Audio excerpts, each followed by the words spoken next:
Hello beautiful people, welcome back to my channel. Well, in today's video I have my beautiful client. She's having a birthday today, so we are having a birthday glam. Like, it's her birthday, she just have to glam her face and get herself ready for her celebration.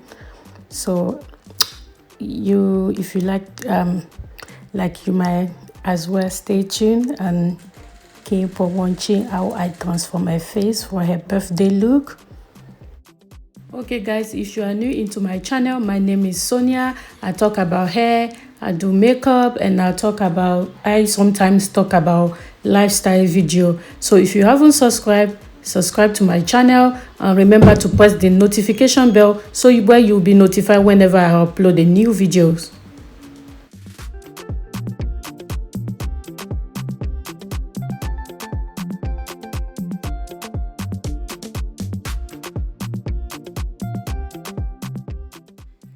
I'm now applying my Anastesia Beverly Hills gel pomade on her brows to seal her brow.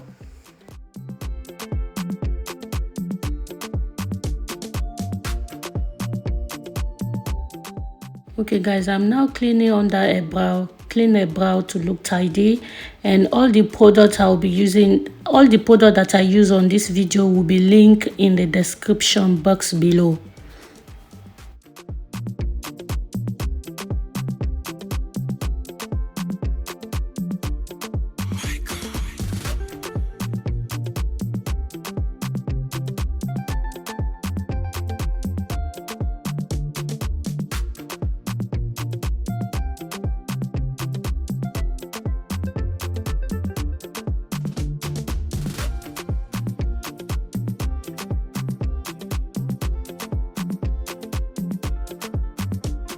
Guys, it was a lovely weather, a very sunny day, so we were actually in a backyard. I was filming this video in a backyard that day because it was really lovely, and I was using daylight. I was using normal natural I don't know if it's daylight or normal natural light. I was actually filming without light, so we were using daylight to film basically.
Okay guys, this is the finished look of my client. I hope you enjoyed this video. Please do comment down below. Make sure you like it. Remember to subscribe and comment down below. Let me know which type of content you want me to be creating on my channel. And hope you enjoyed this video one more time. And I'll see you next time on my next video. Bye.